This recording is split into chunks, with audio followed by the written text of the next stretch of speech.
Hoy en Contracorriente estamos hablando con el profesor James Cockcroft, que es profesor de la Universidad Estatal de Nueva York. Estamos muy contentos de tenerle con nosotros hoy. Gracias. Comencé mi vida política como rebelde bohemio, digamos, y poeta durante la llamada generación silenciosa de los años 50, cúspide del macartismo. Pero un día decidí visitar Cuba para mis vacaciones de Navidad en 56.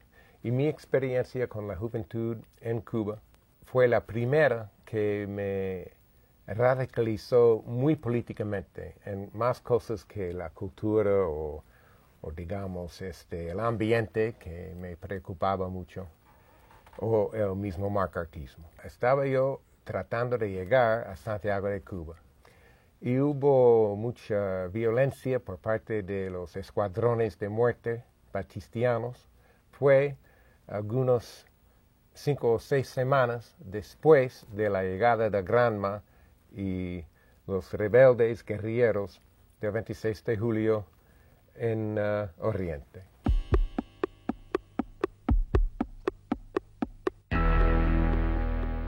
¿Cómo usted se enteró del Granma? ¿Vino a Cuba de casualidad yo no sabía o sabía mucho de la eso. lucha? Yo no sabía, ¿Qué, no. Yo fui qué turista. le trajo Yo fui a un Cuba? inocente gringo, ¿no? No el gringo antigringo que soy ahora, sino un gringo y un bohemio, ¿no? Estaba buscando la aventura. No tenía ninguna política, menos mi política pro derechos civiles y pro medio ambiente.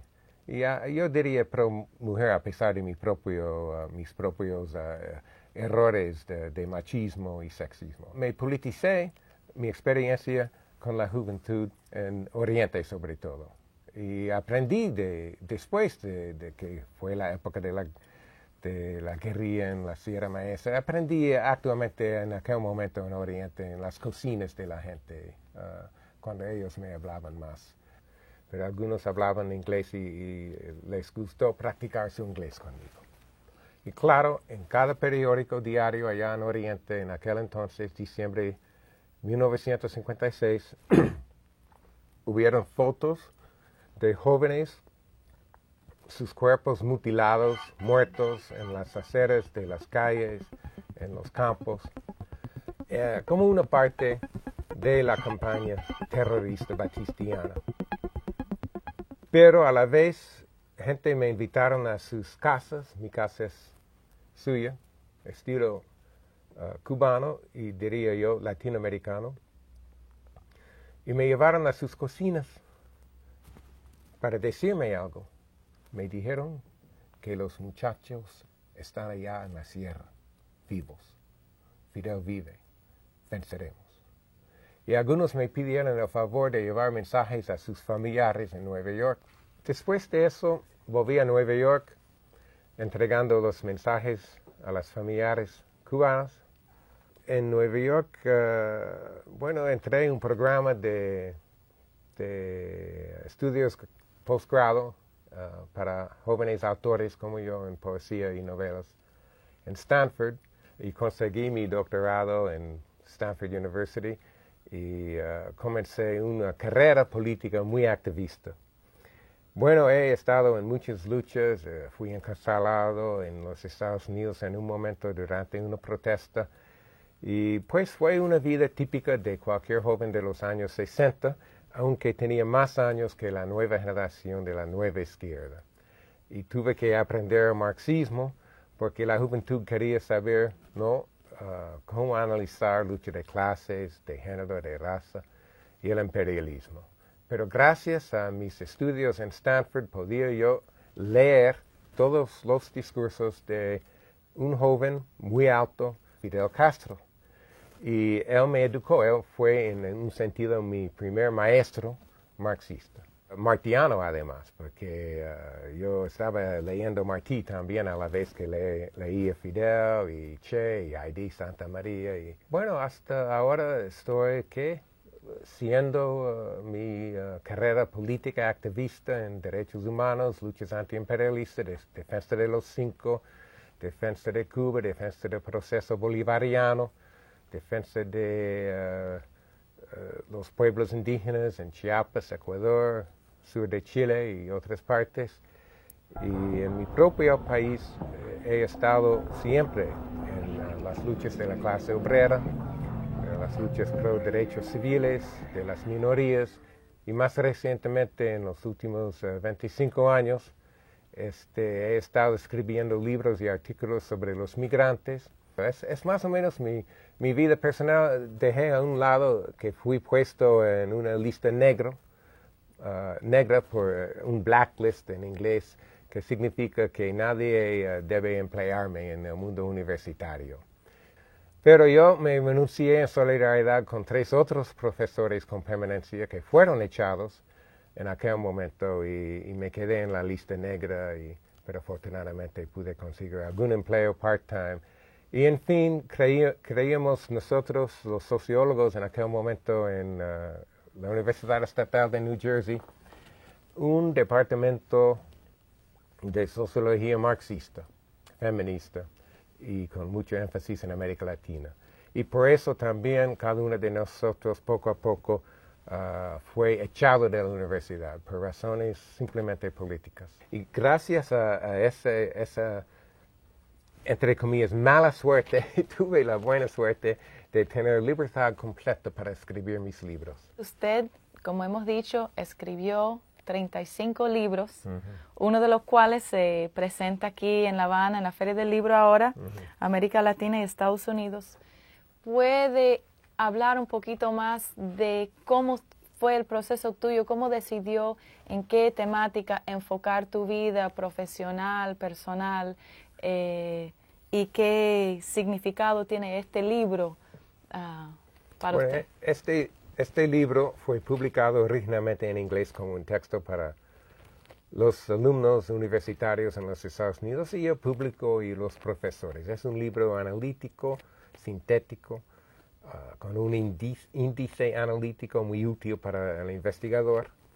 Y después lo reescribí en una segunda edición que salió en 98 en inglés. Y ediciones siglo XXI en México y Buenos Aires, que me habían publicado otros libros míos, me pidieron un contrato de traducir mi libro y publicarlo en español. Pero no pudo llegar a Cuba por razones de bloqueo. Entonces, los cubanos pidieron al siglo XXI el permiso de usar su traducción, y después de algunas luchas políticas con gente allá en México, podíamos lograr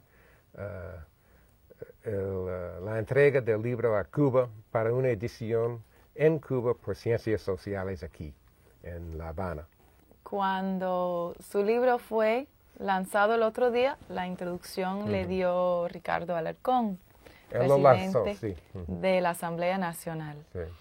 En el momento de presentarle a usted, le presentó como estadounidense que es, pero le nombró como autoexiliado, refugiado intelectual en Canadá, donde usted vive actualmente en Montreal. ¿Usted se concibe como exiliado, autoexiliado, refugiado? No, háblanos un poco más de eso. No. Lo que pasa es que hay 2 cosas. Primero, estoy viviendo en Montreal, Canadá, desde el año 2000, como inmigrante documentado canadiense, ¿no? Por razones personales, completamente personales. Pero hay una segunda cosa que pasa, y es que muchas personas de los Estados Unidos, y en este sentido incluyendo yo mismo, después del 11 de septiembre de 2001, estaban tan ajenados por el nuevo macartismo, el acto patriótico, la posibilidad de ser detenido sin cargos, sin abogado, y puesto en cárcel o desaparecido, en efecto, hasta la muerte.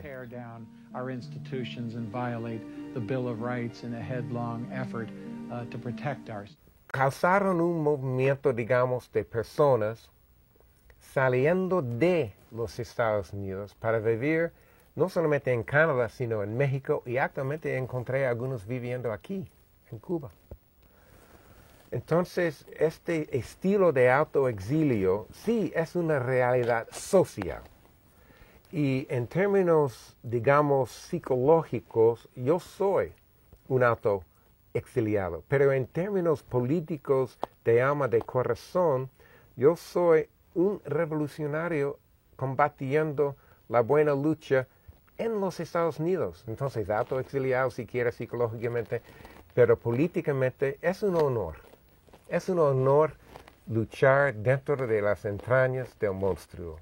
¿Y cómo usted concibe el ambiente interno en los Estados Unidos, político, social, en este momento, sobre todo a partir del 11 de septiembre y el llamado guerra contra el terrorismo, etcétera? Bueno, es una campaña de miedo contra el mismo pueblo estadounidense, tanto como los pueblos del mundo. Y es una campaña de terror del Estado, del único Estado en el mundo juzgado culpable del terror del Estado por la Corte Mundial en La Haya, por sus actos en Nicaragua en 86, y el único Estado que ha vetado una resolución de la ONU de obedecer las leyes internacionales. To rise up in a united way, to not only spread goodwill around the world, but to find terrorists where they may live and may hide, and those who harbor them, and bring them to justice. Now is the time. Es un Estado delincuente y desafortunadamente debo repetir las palabras de Martin Luther King Jr., el Estado más violento en la historia humana, en efecto. Y ciertamente el Estado más violento en nuestra época y en el mundo. Entonces, el público norteamericano no entiende todo eso. Tiene el cerebro lavado por los medios de comunicación. For the military command of this country to try to suppress the news reports. Suppress is not the right word. It's an inaccurate word. This was not to suppress anything. What I asked CBS News to do was to delay the release of the pictures. Attempts to suppress news reports, to withhold the truth from Congress and from the American people is antithetical to democracy. How can the United States ever repair its credibility? Con tanto control centralizado de los grandes medios de comunicación, es muy fácil persuadir a un público que esta es una campaña de justicia contra la tiranía y contra el terrorismo, cuando en realidad es una campaña de dominar el mundo, como se confiesa en el mismo documento sobre el Internet de septiembre de 2002, la Casa Blanca, en su documento National Security Strategy of the United States of America. I was frankly appalled by the Military Strategy 2002 paper that they issued, which just seems to me to be rank imperialism, if not outright colonialism. I've never read a more shocking and un-American document. Donde se dice que la meta es el dominio espectral global estadounidense. Hay nuevos presos políticos y hay viejos presos políticos desde hace 30 o más años. Gente como Leonardo Peltier, Mumia mismo, David Gilbert, Marilyn Buck, Judith Clark, no sé cuántos puertorriqueños se quedan encarcelados desde hace tantos años. Y tenemos muy pocas noticias de esta gente. Entonces somos un puñado de gente defendiendo a ellos, tanto como a los 5 patriotas, diría yo, no de Cuba solamente, sino de la humanidad. ¿Y dónde usted cree que hay fuentes de esperanza para el pueblo de los Estados Unidos? Bueno, y los movimientos sociales. Usted como estudioso de Latinoamérica, me gustaría que hablara sobre la esperanza en general, pero sobre todo de esos el nuevo auge de movimientos sociales que son muy fuertes y algunas posiciones de poder estatal en Latinoamérica.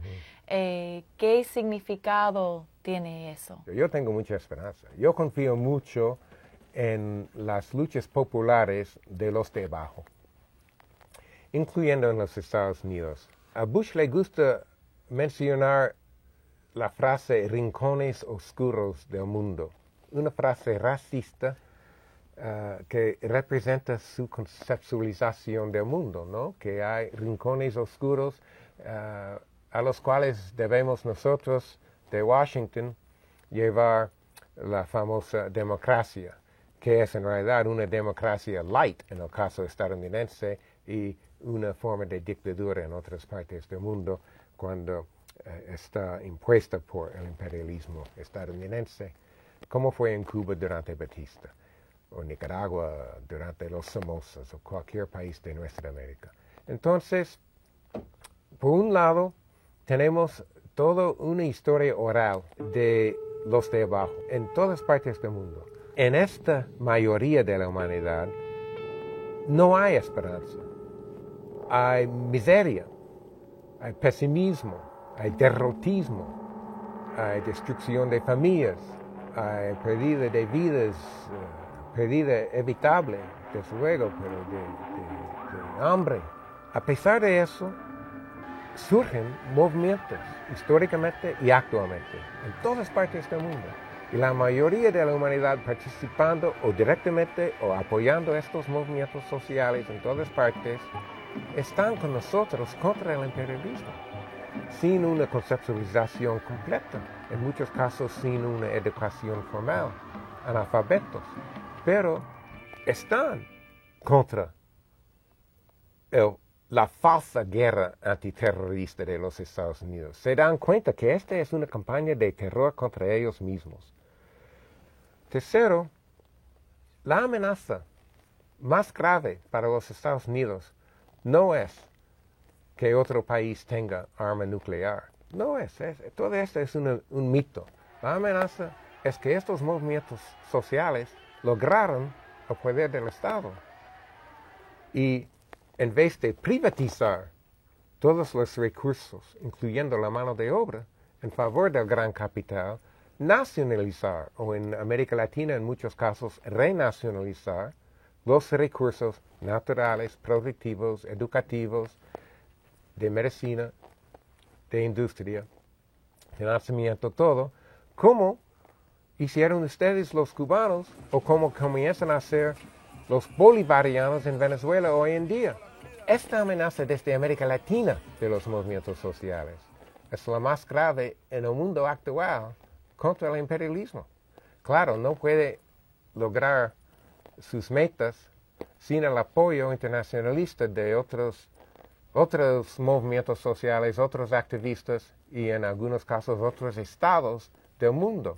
Pero ya se está ganando todo este proceso bolivariano en nuestra América, apoyo de Kirchner, de Lula, de 16 ministros de defensa en Quito, Ecuador, en noviembre del año pasado, votando en contra del plan yanqui de Rumsfeld, el secretario de Defensa, de militarizar toda la región, ya militarizado en todo caso, pero con tropas yanquis.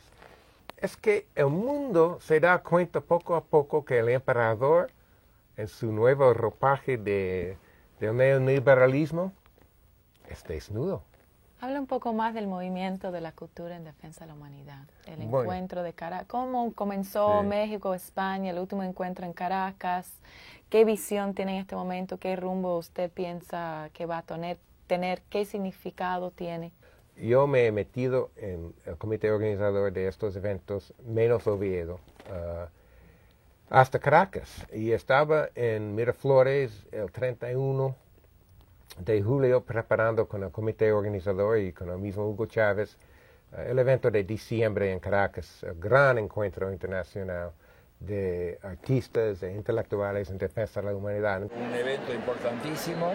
Acá han concurrido gentes de más de 50 países de América Latina, Europa, Asia, África, Estados Unidos. Se discutió en un clima de gran pluralismo, gran diversidad de opiniones, con total libertad.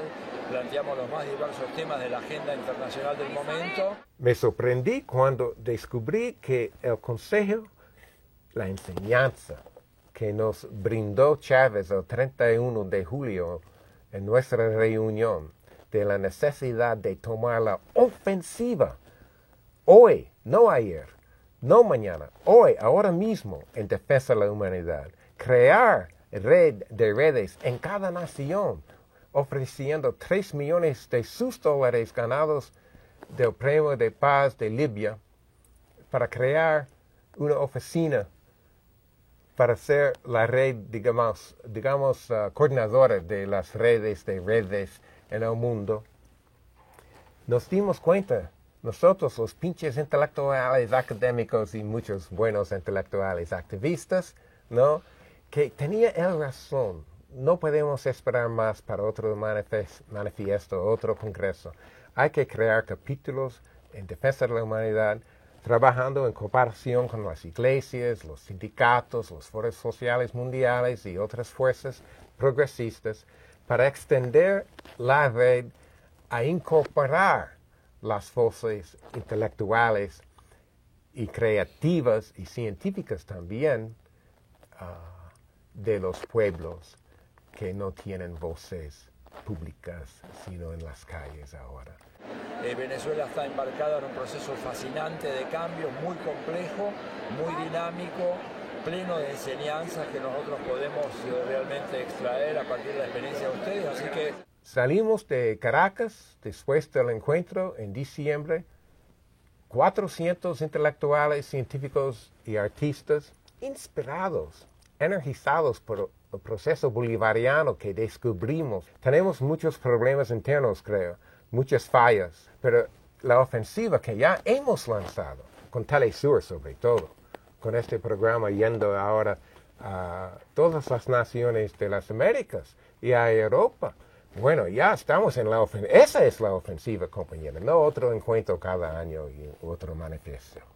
Siguiendo el tema de los artistas y intelectuales, bueno, sí, la cultura en defensa de la humanidad, sí, este comentario que hizo sobre la necesidad de incrementar la presencia de la mujer, los jóvenes, la diversidad racial, cultural. Vamos aprendiendo que no solamente hay lucha de clases, hay lucha de género. ¿Cómo que lucha de género si todos somos una familia humana? Hay un patriarcado. Hay un patriarcado desde hace siglos, antes de la creación del capitalismo. El mandato masculino del patriarcado está usado por el capitalismo, integrado con el capitalismo. Y sobre todo, en la etapa actual, a pesar de las luchas de liberación de la mujer en todas partes del mundo. La cuestión es la participación y el liderazgo de las mujeres. No son los piqueteros, son las piqueteras. No son los obreros, sino las obreras. No son los líderes de El Alto en Bolivia, sino las líderes. Son las mujeres que están en la actualidad más activistas, más en el liderazgo en la calle, en el barrio, en los movimientos del terreno, en el MST de Brasil, de las luchas indígenas. Por eso Marcos es un subcomandante, como dijo comandante Esther al Congreso mexicano. Él no es comandante, soy comandante yo. Dijo ella, estoy aquí, sí, como indígena, sí, como obrera, campesina, sí, como pobre. Soy aquí sobre todo como mujer. El presidente Chávez también se enfatiza mucho en utilizar un lenguaje de los compañeros y las compañeras. Sí. Inclusive la Constitución nueva bolivariana de Venezuela tiene un lenguaje así balanceado hasta decir el presidente o la presidenta. Creo que es la única constitución en el mundo que contempla que puede ser. Pero en el caso de la Constitución venezolana es una belleza porque Chávez lo usa como herramienta de lucha, tratando de cumplir los términos de la Constitución. ¿Qué voy a hacer yo con mi voto? Yo voté por Chávez y yo quiero que Chávez termine su mandato. ¡Soldados, sindicales, únete a tu pueblo!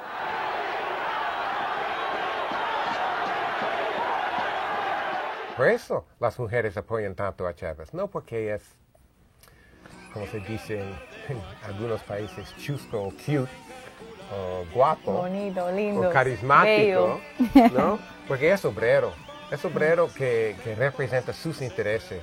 Por eso le apoyan a los pobres y los pueblos indígenas. Los pueblos indígenas están completamente enamorados con Chávez, porque el tipo y el campesinado también, y los nuevos sindicalistas en la industria petrolera, en la UNT, están encantados porque él entrega lo que promete. Es lo que hizo Fidel Castro en Cuba. Entregó lo que prometió. Quiero también hablar de la amenaza, del momento, Sí. de esa nueva estrategia a través de los tratados de libre comercio, del ALCA, de... Ya está muerto ALCA, pero hay tratados bilaterales que son igualitos a Kikkas, ¿no? ¿Cómo está muerto el ALCA? ¿De qué manera está muerto el ALCA? ¿Y cuáles son los tratados binacionales? Son Chile, Estados Unidos, México, Canadá, Estados Unidos, NAFTA, Centroamérica, Estados Unidos. En el próximo futuro, a lo mejor Perú, Estados Unidos. Es decir, una serie de tratados bilaterales, peores que NAFTA además, con su capítulo 11, pero... hay que saber que hay el ALBA. El ALBA es la esperanza, desde luego. El principal objetivo de esta monumental concentración previa marcha es decirle no al intervencionismo yanqui en Venezuela.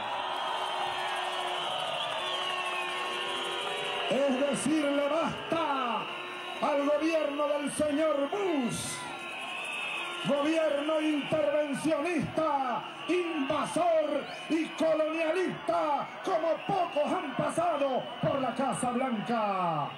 El sistema interno de los Estados Unidos es una dictadura en proceso de desarrollo, etapa por etapa. Una democracia light que se convierte en una dictadura por etapas.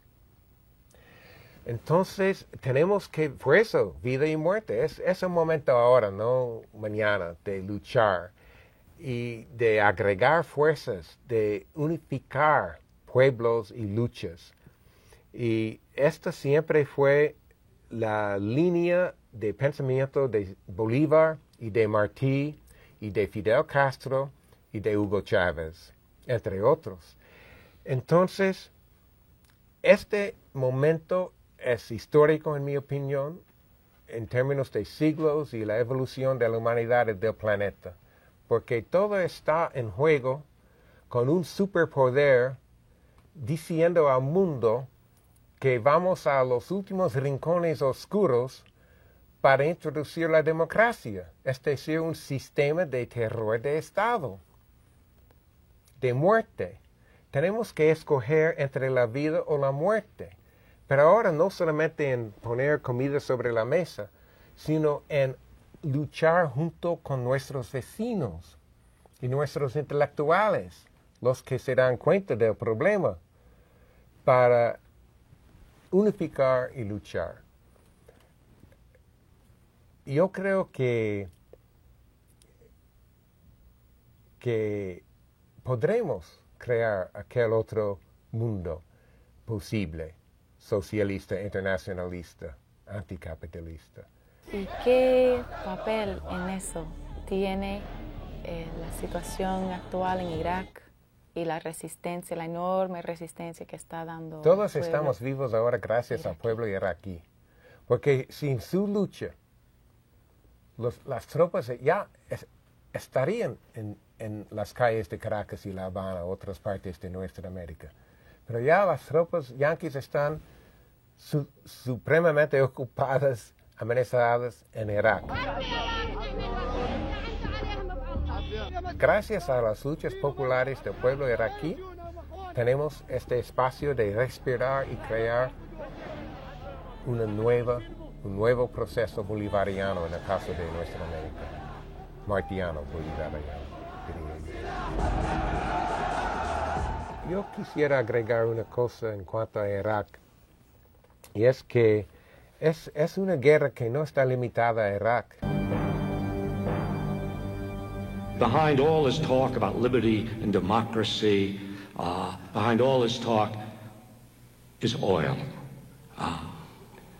business, profits, not the not the security of the people of Iraq, and certainly not the security of the United States.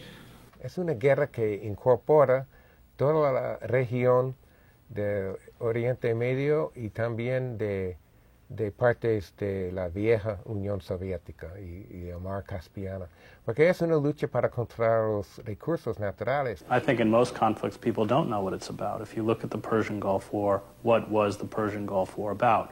Was it about liberating Kuwait? Was it about bringing democracy? No. It was about our right to consume 25% of the world's petrol at a cheap price. ¿Por qué usted cree que los jóvenes norteamericanos entran al ejército? No hay otra alternativa. Hay mucho desempleo, hay una crisis económica interna de los Estados Unidos y yo diría mundial del capitalismo. Por eso el imperialismo fuerte militarmente es débil económicamente. Y estos jóvenes no tienen ninguna otra alternativa. Están buscando una salida económica, simplemente. Y reciben promesas de los reclutadores militares que van a sus barrios y literalmente ofrecen dinero, promesas falsas. Y los jóvenes, ¿qué saben ellos o ellas? Porque hay mujeres también que entran en las Fuerzas Armadas. Cambiando un poco de tema, quería que nos hablara más sobre su vínculo al caso de los 5 héroes, de los 5 cubanos que están actualmente presos. Yo creo que la lucha en defensa de los 5 para librarse de su cruel e injusto encarcelamiento es lo más importante, junto con la lucha en defensa de la humanidad y antiguerra contra la invasión de Irak, porque ellos no solamente son héroes de Cuba, son héroes de la humanidad, representan la lucha de los pueblos contra el terrorismo de los Estados Unidos y su imperialismo. Yo he luchado en defensa de los 5, tanto como muchos otros individuos en los Estados Unidos. Pero tenemos un comité en defensa de los 5, 2 por lo menos ahora, uno en San Francisco, otro en Nueva York. Y a través de los últimos años he estado hablando en defensa de los 5, no solamente informalmente en cualquier charla mía sobre cualquier tema, sino formalmente en eventos, como cuando estaba con Adriana Pérez, esposa de Gerardo, no permitida visitar Gerardo, en Bruselas, Belga, durante la Semana del Che, ante un público de 1,000 personas, creo.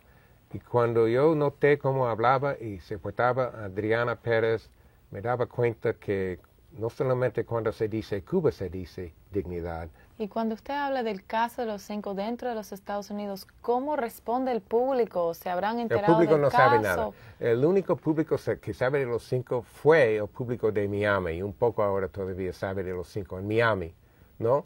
Pero hubo un blackout de los medios de comunicación en el resto del país. Por eso estaba yo campañando en Berlín y otras ciudades de Alemania en los últimos años para agarrar dinero para el anuncio en el New York Times en defensa de los 5. Necesitábamos como $50,000 y logramos 12 o más $1,000 de los defensores alemanes de los 5. Y publicamos el anuncio eventualmente en el New York Times. Y fue la única noticia, el anuncio nuestro, pagado al New York Times con todo el dinero. Y no, recientemente en algunos periódicos noté algunos comentarios sobre los 5. Estamos ganando el terreno poco a poco, pero hubo un momento cuando no teníamos ningún terreno nuestro, porque fue un completamente supresión de las noticias de los 5 en los Estados Unidos. Se supone que el pueblo norteamericano debe estar indignado por todas las violaciones de la propia ley, el proceso legislativo, legal, que han sucedido en este caso. No sé, cuando usted habla del caso... Tan pronto que el pueblo aprende de esto, se da cuenta. Por eso insisto que es un caso muy útil para educar al pueblo. Porque tan pronto que el pueblo entiende, se da cuenta que este es un proceso completamente contra los valores de la llamada democracia y la misma Constitución de los Estados Unidos, que ya en efecto no tiene efecto. Porque en este modo podemos convencer al público que el terrorismo no deviene de afuera, sino de adentro de Washington y de Miami. Y ahí está el terrorismo. Y cuando se da cuenta de eso, claro, un pueblo que sabe cómo leer, sabe cómo crecer. Cuando un pueblo aprende la verdad, se cambia su manera de pensar y actuar. Yo creo que los 5 son los Sacco y Vanzetti y los Rosenberg del siglo XXI. El caso más importante mundialmente ahora de presos políticos, incluyendo todos los millones de presos políticos en otras partes del mundo. ¿Por qué? Porque son fáciles de entender, están en las entrañas del monstruo y es un caso que si logremos la victoria se debilitará el imperialismo significativamente y no solamente simbólicamente. Entonces hay que ganar esta batalla. Hay nuevos desaparecidos ahora, miles y miles de desaparecidos cuyos nombres no conocemos. El mismo Estado norteamericano lo reconoce. Bush mismo dijo al Congreso, bueno, hay 3,000 de estos terroristas, pero ahora no son problema. ¿Qué quiere decir eso? Que 3,000 personas, a lo mejor inocentes, están desaparecidos, árabes sobre todo, desde luego. Y así anda la cosa, más que 10,000 encarcelados sin nombre también invisibles. Nuevos desaparecidos mundialmente, sin hablar de todo lo feo que sabemos de las guerras sucias que siguen en América Latina, sobre todo en Colombia. Una cosa final que debo mencionar, y esta es la declaración pública de mayo del año pasado de la Comisión Powell, que el intento del imperialismo es reocupar, reinvadir, reocupar y reesclavizar el pueblo cubano y privatizar todo y reestablecer un sistema estilo batistiano mafioso en Cuba.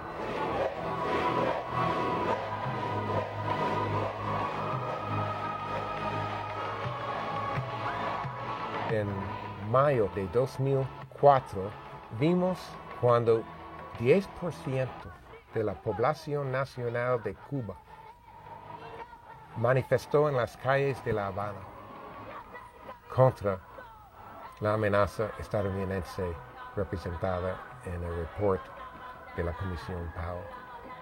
Y yo he confirmado en esta visita la dignidad del pueblo cubano de resistir, estilo martiano si quiero, hasta la muerte, cualquier intervención yanqui próxima vez. Quisiera solidarizarme otra vez con la juventud cubana y el pueblo cubano y el proceso bolivariano y desearles muchas felicidades bolivarianas, martianas.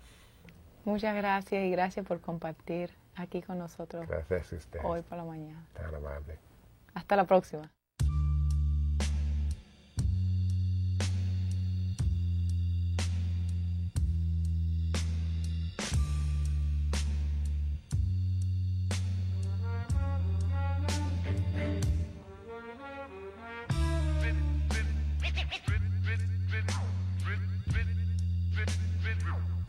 Like